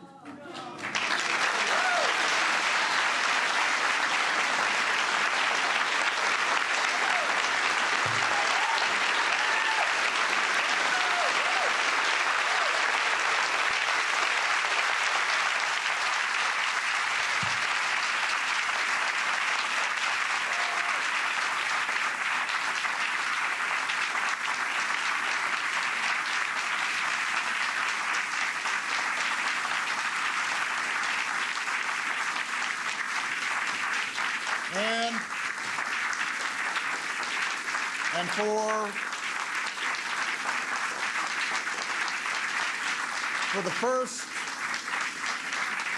for the first and only time in my presidency, I will bestow this medal with an additional level of veneration, an honor my three most recent successors reserved for only three others: Pope John Paul II, President Ronald Reagan, and General Colin Powell. Ladies and gentlemen, I am proud to award the Presidential Medal of Freedom with distinction to my brother, Joseph Robinette Biden, Jr. Will the aide please read the citation? Vice President Joseph R. Biden, Jr. In a career of public service spanning nearly half a century, Vice President Joseph R. Biden, Jr. has left his mark on almost every part of our nation, fighting for a stronger middle class, a fairer judicial system, and a smarter foreign policy, providing unyielding support for our troops, combating crime and violence against women, leading our quest to cure cancer, and safeguarding the landmark American Recovery and Reinvestment Act from corruption. With his charm, candor, unabashed optimism, and deep and abiding patriotism, Joe Biden has garnered the respect and esteem of colleagues of both parties, and the friendship of people across the nation and around the world, while summoning the strength, faith, and grace to overcome great personal tragedy. This son of Scranton, Claymont, and Wilmington has become one of the most consequential vice presidents in American history, an accolade that nonetheless rests firmly behind his legacy as husband, father, and grandfather. A grateful nation thanks Vice President Joseph R. Biden, Jr. for his lifetime of service on behalf of the United States of America.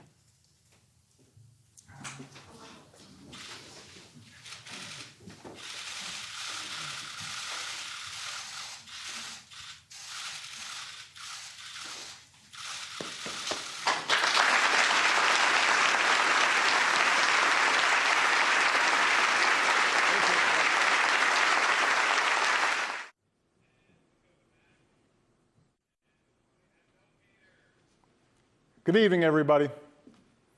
As you've seen by now, this isn't a normal convention. It's not a normal time. So tonight, I want to talk as plainly as I can about the stakes in this election. Because what we do these next 76 days will echo through generations to come. I'm in Philadelphia, where our Constitution was drafted and signed. It wasn't a perfect document. It allowed for the inhumanity of slavery and failed to guarantee women, and even men who didn't own property, the right to participate in the political process. But embedded in this document was a North Star that would guide future generations. A system of representative government, a democracy, through which we could better realize our highest ideals. Through civil war and bitter struggles, we improved this Constitution to include the voices of those who'd once been left out. And gradually, we made this country more just and more equal and more free. The one constitutional office elected by all of the people is the presidency. So at a minimum, we should expect a president to feel a sense of responsibility for the safety and welfare of all 330 million of us, regardless of what we look like, how we worship, who we love, how much money we have, or who we voted for.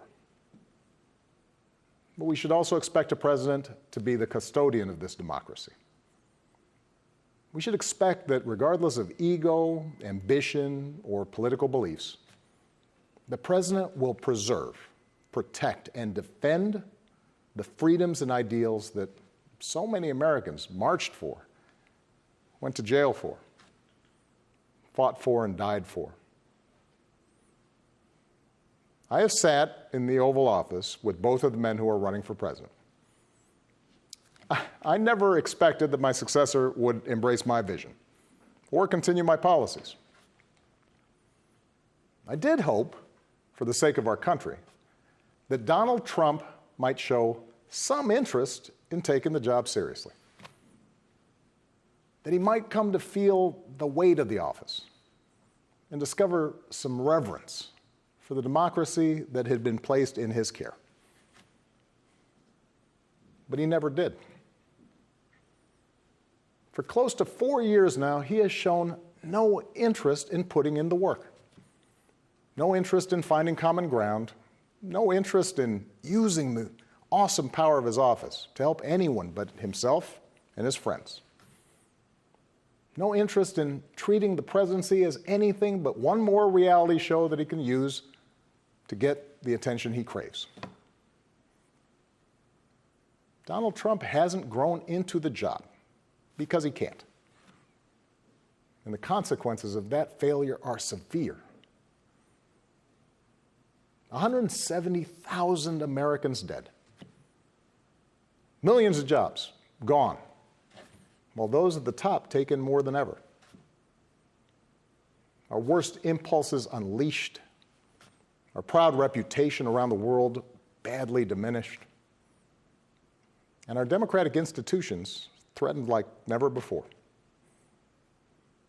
Now, I know that in times as polarized as these, most of you have already made up your mind. But maybe you're still not sure which candidate you'll vote for, or whether you'll vote at all. Maybe you're tired of the direction we're headed, but you can't see a better path yet, or you just don't know enough about the person who wants to lead us there. So let me tell you about my friend, Joe Biden.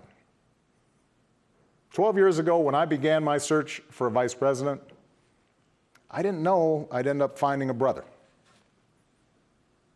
Joe and I come from different places, different generations, but what I quickly came to admire about Joe Biden is his resilience, born of too much struggle, his empathy, born of too much grief. Joe is a man who learned early on to treat every person he meets with respect and dignity, living by the words his parents taught him. No one's better than you, Joe, but you're better than nobody. That empathy, that decency, the belief that everybody counts, that's who Joe is. When he talks with someone who's lost her job, Joe remembers the night his father sat him down to say, that he'd lost his. When Joe listens to a parent who's trying to hold it all together right now, he does it as a single dad who took the train back to Wilmington each and every night so he could tuck his kids into bed. When he meets with military families who've lost their hero, he does it as a kindred spirit, the parent of an American soldier, somebody whose faith has endured the hardest loss there is. For 8 years, Joe was the last one in the room whenever I faced a big decision. He made me a better president, and he's got the character and the experience to make us a better country. And in my friend Kamala Harris, he's chosen an ideal partner who is more than prepared for the job. Someone who knows what it's like to overcome barriers and who's made a career fighting to help others live out their own American dream. Along with the experience needed to get things done, Joe and Kamala have concrete policies that will turn their vision of a better, fairer, stronger country into reality. They will get this pandemic under control, like Joe did when he helped me manage H1N1 and prevent an Ebola outbreak from reaching our shores. They'll expand health care to more Americans, like Joe and I did 10 years ago, when he helped craft the Affordable Care Act and nail down the votes to make it the law. They'll rescue the economy, like Joe helped me do after the Great Recession. I asked him to manage the Recovery Act, which jump-started the longest stretch of job growth in history. And he sees this moment now not as a chance to get back to where we were, but to make long overdue changes so that our economy actually makes life a little easier for everybody. Whether it's the waitress trying to raise a kid on her own, or the shift worker always on the edge of getting laid off, or the student figuring out how to pay for next semester's classes. Joe and Kamala will restore our standing in the world. And as we've learned from this pandemic, that matters. Joe knows the world, and the world knows him. He knows that our true strength comes from setting an example that the world wants to follow. A nation that stands with democracy, not dictators. A nation that can inspire and mobilize others to overcome threats like climate change and terrorism, poverty and disease. But more than anything, what I know about Joe, what I know about Kamala, is that they actually care about every American, and that they care deeply about this democracy. They believe that in a democracy, the right to vote is sacred, and we should be making it easier for people to cast their ballots, not harder. They believe that no one, including the president, is above the law, and that no public official, including the president, should use their office to enrich themselves or their supporters. They understand that in this democracy, the commander-in-chief does not use the men and women of our military who are willing to risk everything to protect our nation as political props to deploy against peaceful protesters on our own soil. They understand that political opponents aren't un-American just because they disagree with you. A free press isn't the enemy, but the way we hold officials accountable. That our ability to work together to solve big problems like a pandemic depend on a fidelity to facts and science and logic, and not just making stuff up. None of this should be controversial. These shouldn't be Republican principles or Democratic principles. They are American principles. But at this moment, this president and those who enable him have shown they don't believe in these things. Tonight, I'm asking you to believe in Joe in Kamala's ability to lead this country out of these dark times and build it back better. But here's the thing. No single American can fix this country alone, not even a president. Democracy was never meant to be transactional. You give me your vote, I make everything better. It requires an active and informed citizenry. So I'm also asking you to believe in your own ability, to embrace your own responsibility as citizens, to make sure that the basic tenets of our democracy endure. Because that's what's at stake right now. Our democracy. Look, I understand why a lot of Americans are down on government. The way the rules have been set up and abused in Congress make it easier for special interests to stop progress than to make progress. Believe me, I know it. I understand why a white factory worker who's seen his wages cut or his job shipped overseas might feel like the government no longer looks out for him, and why a black mom might feel like it never looked out for her at all. I understand why a new immigrant might look around this country and wonder whether there's still a place for him here.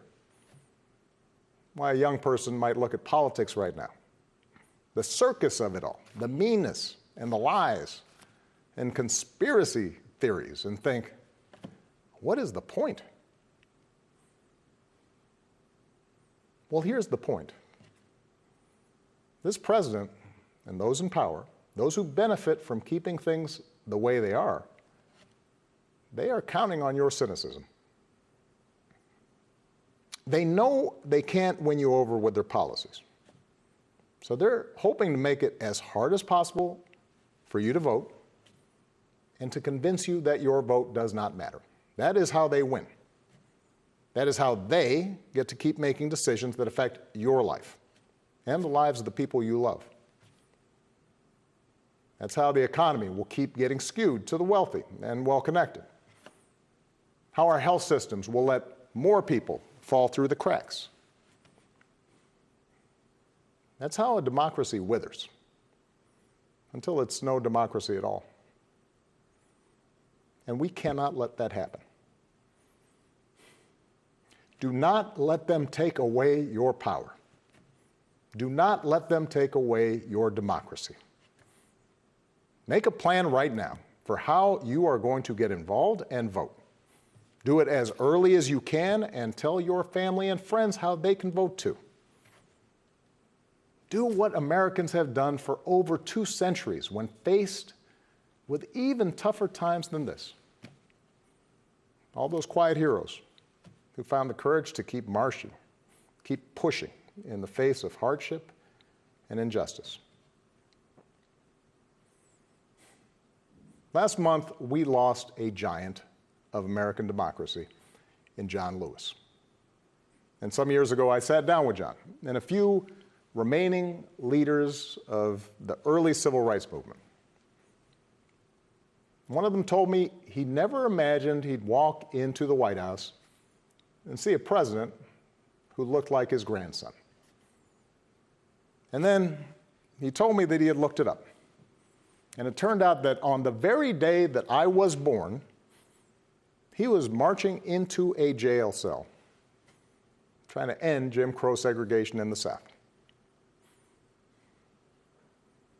What we do echoes through generations. Whatever our backgrounds, we are all the children of Americans who fought the good fight. Great-grandparents working in fire traps and sweatshops without rights or representation. Farmers losing their dreams to dust. Irish and Italians and Asians and Latinos told, go back where you come from. Jews and Catholics, Muslims and Sikhs made to feel suspect for the way they worshiped. Black Americans chained and whipped and hanged, spit on for trying to sit at lunch counters, beaten for trying to vote. If anyone had a right to believe that this democracy did not work and could not work, it was those Americans, our ancestors.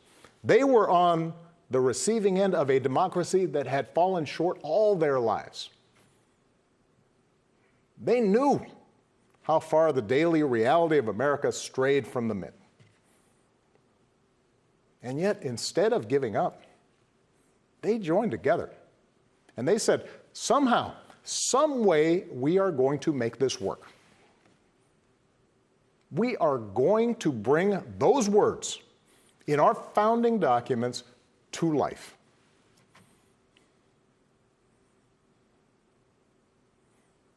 I have seen that same spirit rising these past few years.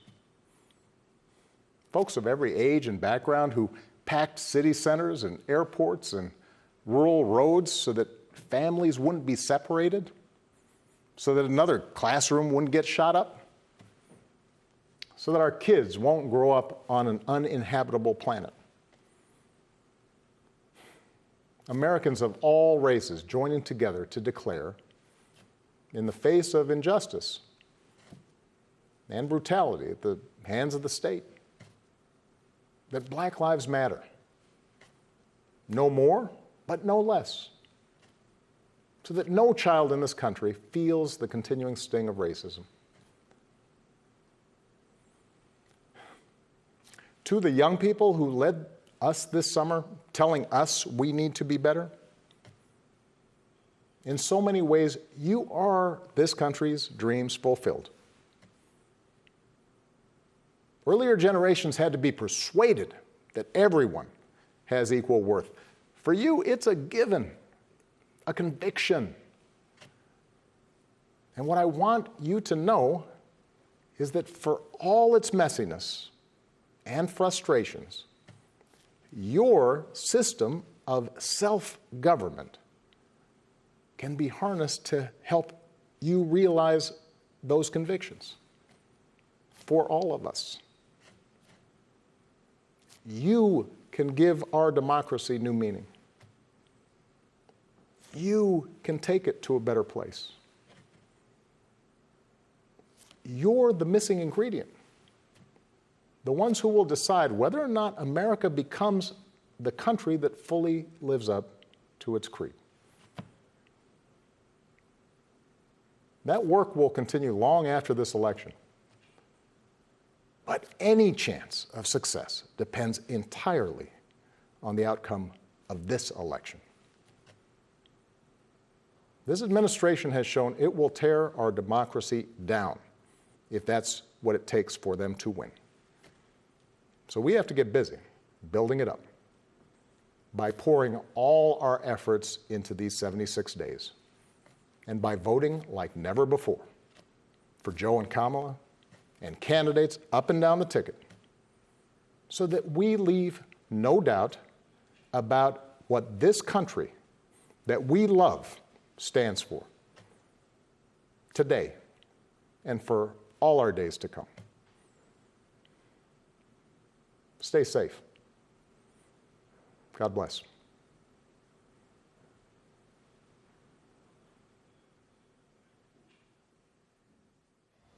Thank you, President Obama, thank you for your brilliant leadership.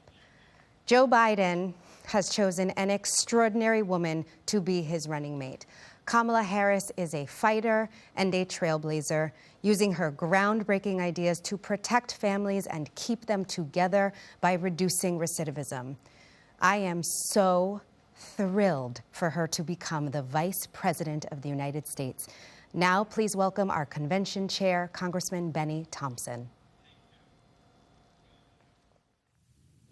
Delegates and distinguished guests, our procedural rules provide that the presidential candidate who obtained a majority of all pledged and automatic delegates will nominate the Democratic candidate for vice president. In accordance with our rules, Vice President Biden has nominated Senator Kamala Harris as his vice presidential candidate. Our rules further provide that if only one candidate is nominated for vice president, the chair is authorized to declare the nominee, the Democratic candidate for vice president.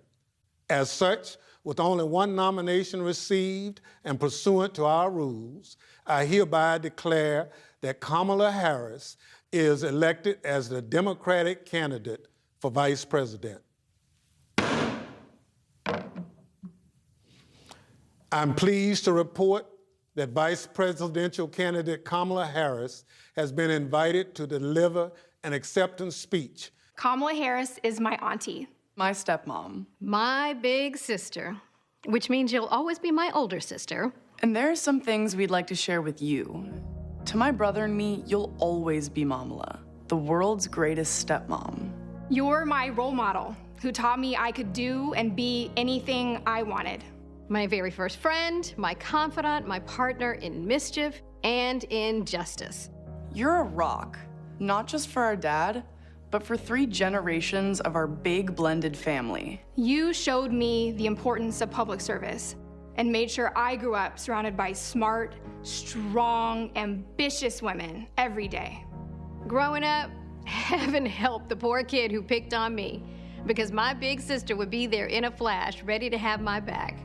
Well, now we've got your back as you and Joe fight to protect our democracy. And there's no union more perfect than the one that brings us all to your kitchen table every Sunday night for stir fry, feta chicken, or spaghetti and meatball family dinners. And now that I'm a mom, you're showing my daughters and so many girls around the world who look like them what's possible and what it's like to move through the world as fierce, formidable, phenomenal women in their own unique way. I love you. I admire you. I am so proud of you. And even though Mommy's not here to see her first daughter step into history, the entire nation will see in your strength, your integrity, your intelligence, and your optimism the values that she raised us with. We love you, Mamala. We're so proud of you, Auntie. You mean the world to us, Kamala. And we could not be more excited to share you with the world as the next Vice President. Vice President of the United States.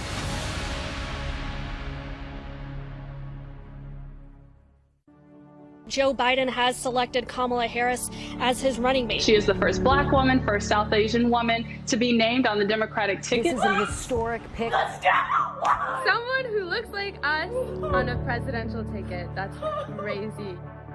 Kamala Harris is us. She was born in Oakland. The daughter of immigrants. The daughter of Chandler. Big sister and protector. She is an HBCU grad. She is a woman of many firsts. Ella reconoce el trabajo duro. She's a hard worker, a really hard worker. She's brilliant, she's smart, she's tough, and she's got a big future. She's probably one of the best role models. Kamala Harris is like a dream to me. Senator Harris cares about people. There's no doubt about it. When she says for the people, it is in every ounce of who she is. She's for us. She's for us. She fights for women's rights. She fights to end mass incarceration. She is a fearless advocate for the voiceless. The litmus test for America is how we are treating Black women. Now, I'm talking about someone who can fight for Black people, brown people, undocumented people, LGBT people, disabled people, young people, old people, all of America. It's about all of us knowing our power, each of us, to lift people up, right? And to remind them that we see them and we hear them and that they matter.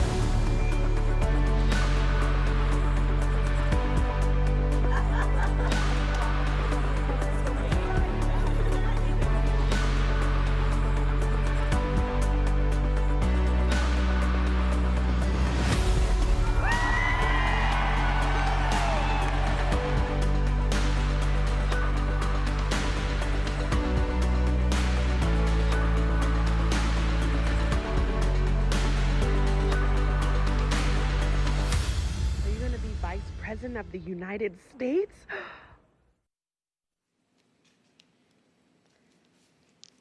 Greetings, America. It is truly an honor to be speaking with you tonight. that I am here tonight is a testament to the dedication of generations before me, women and men who believed so fiercely in the promise of equality, liberty, and justice for all. This week marks the 100th anniversary of the passage of the 19th Amendment, and we celebrate the women who fought for that right. Yet so many of the Black women who helped secure that victory were still prohibited from voting long after its ratification. But they were undeterred. Without fanfare or recognition, they organized and testified and rallied and marched and fought, not just for their vote, but for a seat at the table. These women and the generations that followed worked to make democracy and opportunity real in the lives of all of us who followed. They paved the way for the trailblazing leadership of Barack Obama and Hillary Clinton. And these women inspired us to pick up the torch and fight on. Women like Mary Church Terrell, Mary Cloyd Bethune, Fannie Lou Hamer, and Diane Nash, Constance Baker Motley, and the great Shirley Chisholm. We're not often taught their stories, but as Americans, we all stand on their shoulders. And there's another woman whose name isn't known, whose story isn't shared, another woman whose shoulders I stand on, and that's my mother, Shyamala Gopalan Harris. She came here from India at age 19 to pursue her dream of curing cancer. At the University of California, Berkeley, she met my father, Donald Harris, who had come from Jamaica to study economics. They fell in love in that most American way while marching together for justice in the civil rights movement of the 1960s. In the streets of Oakland and Berkeley, I got a stroller's eye view of people getting into what the great John Lewis called good trouble. When I was 5, my parents split, and my mother raised us mostly on her own.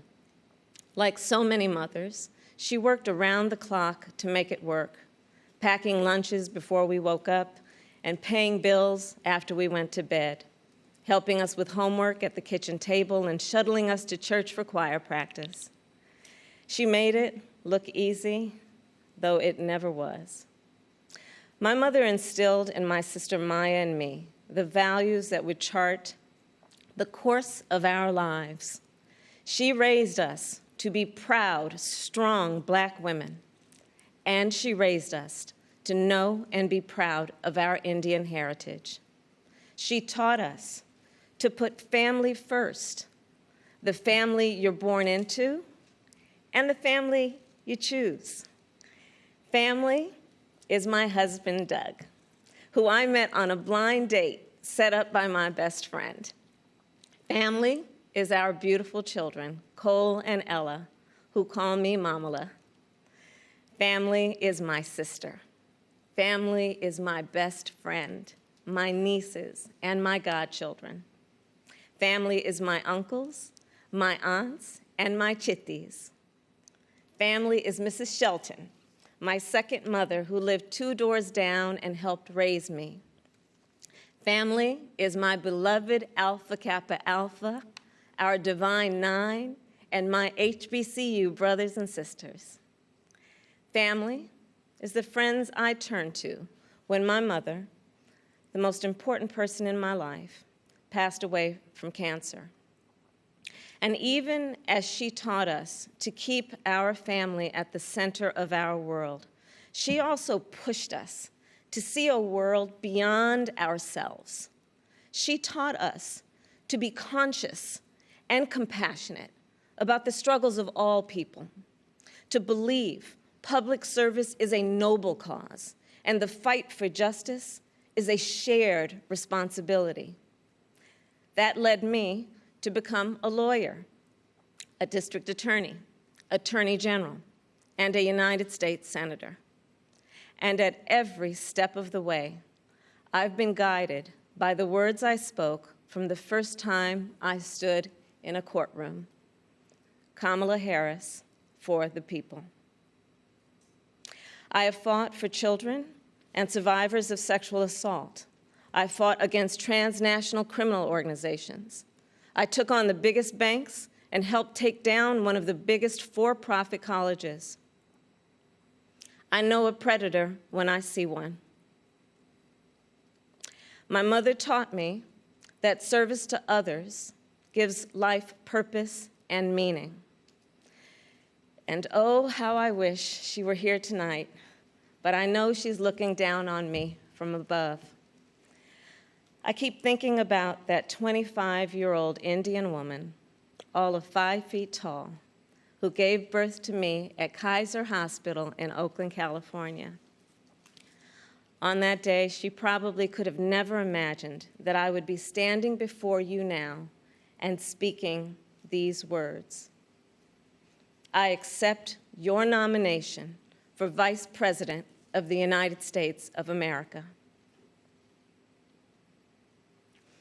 I do so committed to the values she taught me, to the word that teaches me to walk by faith and not by sight, and to a vision passed on through generations of Americans, one that Joe Biden shares, a vision of our nation as a beloved community where all are welcome, no matter what we look like, no matter where we come from or who we love.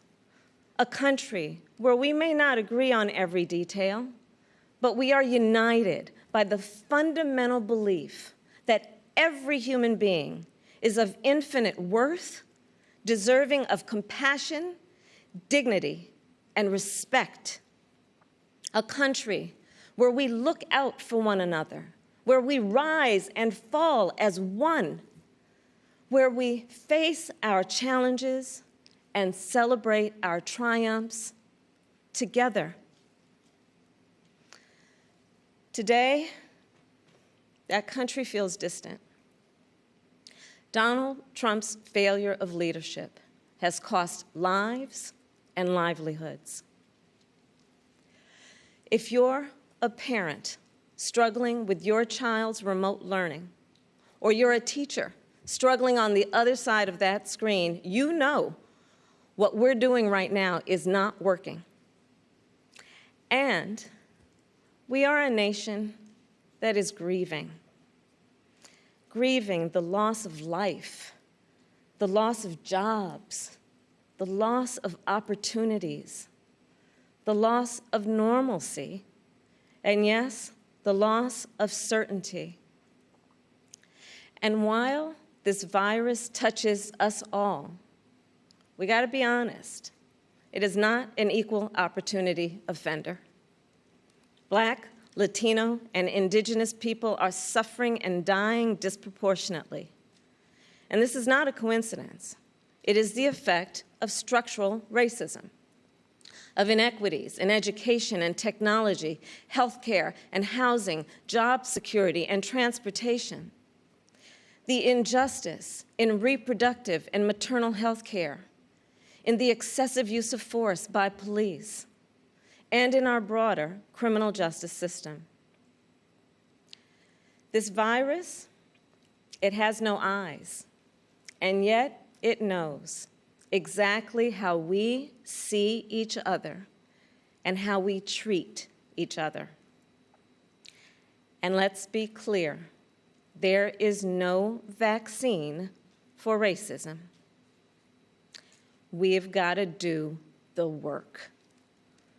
For George Floyd, for Breonna Taylor, for the lives of too many others to name, for our children, and for all of us.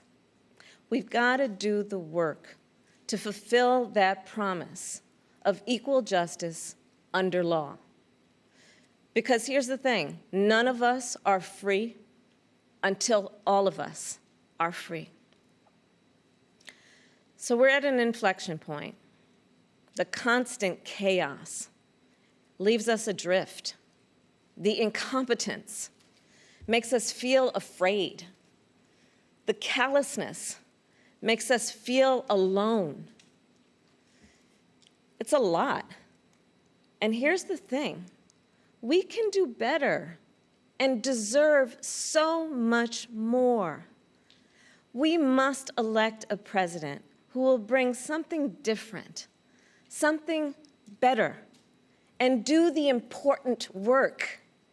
A president who will bring all of us together, Black, white, Latino, Asian, Indigenous, to achieve the future we collectively want. We must elect Joe Biden.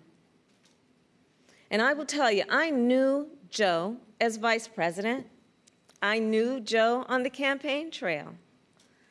And I first got to know Joe as the father of my friend. So Joe's son, Beau, and I served as attorneys general of our states, Delaware and California. During the Great Recession, he and I spoke on the phone nearly every day, working together to win back billions of dollars for homeowners from the big banks that foreclosed on people's homes. And Beau and I, we would talk about his family, how as a single father, Joe would spend 4 hours every day riding the train back and forth from Wilmington to Washington. Beau and Hunter got to have breakfast every morning with their dad. They went to sleep every night with the sound of his voice reading bedtime stories. And while they endured an unspeakable loss, those two little boys always knew that they were deeply, unconditionally loved. And what also moved me about Joe is the work that he did as he was going back and forth. This is the leader who wrote the Violence Against Women Act and enacted the assault weapons ban, who as vice president implemented the Recovery Act, which brought our country back from the Great Recessions. He championed the Affordable Care Act, protecting millions of Americans with pre-existing conditions, who spent decades promoting American values and interests around the world. Joe, he believes we stand with our allies and stand up to our adversaries. Right now, we have a president who turns our tragedies into political weapons. Joe will be a president who turns our challenges into purpose. Joe will bring us together to build an economy that doesn't leave anyone behind, where a good-paying job is the floor, not the ceiling. Joe will bring us together to end this pandemic and make sure that we are prepared for the next one. Joe will bring us together to squarely face and dismantle racial injustice, furthering the work of generations. Joe and I believe that we can build that beloved community, one that is strong and decent, just and kind, one in which we can all see ourselves. That's the vision that our parents and grandparents fought for, the vision that made my own life possible, the vision that makes the American promise, for all its complexities and imperfections, a promise worth fighting for. So make no mistake, the road ahead is not easy. We may stumble. We may fall short. But I pledge to you that we will act boldly and deal with our challenges honestly. We will speak truths, and we will act with the same faith in you that we ask you to place in us. We believe that our country, all of us, will stand together for a better future. And we already are. We see it in the doctors, the nurses, the home health care workers, and frontline workers who are risking their lives to save people they've never met. We see it in the teachers and truck drivers, the factory workers and farmers, the postal workers and poll workers, all putting their own safety on the line to help us get through this pandemic. And we see it in so many of you who are working, not just to get us through our current crisis, but to somewhere better. There's something happening all across our country. It's not about Joe or me. It's about you. And it's about us. People of all ages and colors and creeds who are, yes, taken to the streets, and also persuading our family members, rallying our friends, organizing our neighbors, and getting out the vote. And we have shown that when we vote, we expand access to health care and expand access to the ballot box and ensure that more working families can make a decent living. And I'm so inspired by a new generation. You are pushing us to realize the ideals of our nation, pushing us to live the values we share: decency and fairness, justice and love. You are patriots who remind us that to love our country is to fight for the ideals of our country. In this election, we have a chance to change the course of history. We're all in this fight. You, me, and Joe, together. What an awesome responsibility. What an awesome privilege. So let's fight with conviction. Let's fight with hope. Let's fight with confidence in ourselves and a commitment to each other, to the America we know is possible, the America we love. And years from now, this moment will have passed, and our children and our grandchildren will look in our eyes, and they're going to ask us, where were you when the stakes were so high? They will ask us, what was it like? And we will tell them. We will tell them not just how we felt, we will tell them what we did. Thank you. God bless you, and God bless the United States of America.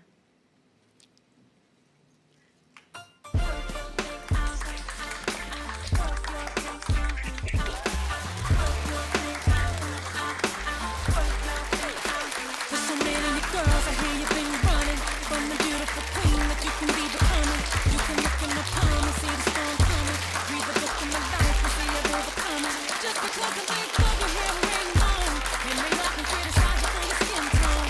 Wanna hold your head high 'cause you're a pretty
Thank you, Senator Harris. So powerful.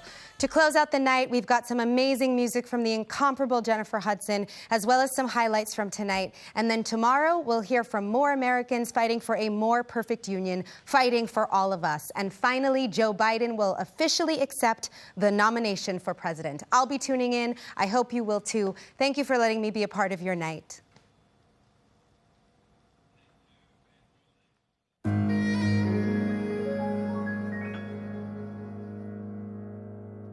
There's an old friend that I once heard say something that touched my heart, and it begins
We must elect a president who will bring something different, something better, and do the important work. A president who will bring all of us together, Black, white, Latino, Asian, Indigenous, to achieve the future we collectively want. We must elect Joe Biden. He was there for me. He'll be there for you too. Remember back in 2016 when Trump asked, "What do you have to lose?" Well, now we know. Our health care, our jobs, our loved ones, our leadership in the world, and even our post office. We come together now, not to decry the darkness, but to light a way forward for our country. The way I see it, big problems demand big solutions. Now, I love a good plan, and Joe Biden has some really good plans. But here's the thing. No single American can fix this country alone. Not even the president. Democracy was never meant to be transactional. You give me your vote, I make everything better. It requires an active and informed citizenry. So I'm also asking you to believe in your own ability, to embrace your own responsibility as citizens, to make sure that the basic tenets of our democracy endure. Greetings. I am Archbishop Elpidophoros of the Greek Orthodox Archdiocese of America. Let us pray. Most merciful and loving God, as we gather in soberness of mind and of heart for the sake of our nation and its future, we pray that you would shine the light of your countenance upon the delegates of this convention and upon Vice President Joe Biden for the highest office in the land. As we face the future as one American nation, bring us to our best selves and inspire our better angels in peace, in fairness, and in generosity, that we may fight against injustice, inequality, and hatred, that we may achieve a common good, a greater good. In the name of the Holy Trinity we pray, amen. That concludes our convention program for this evening. We will stand in recess until tomorrow evening.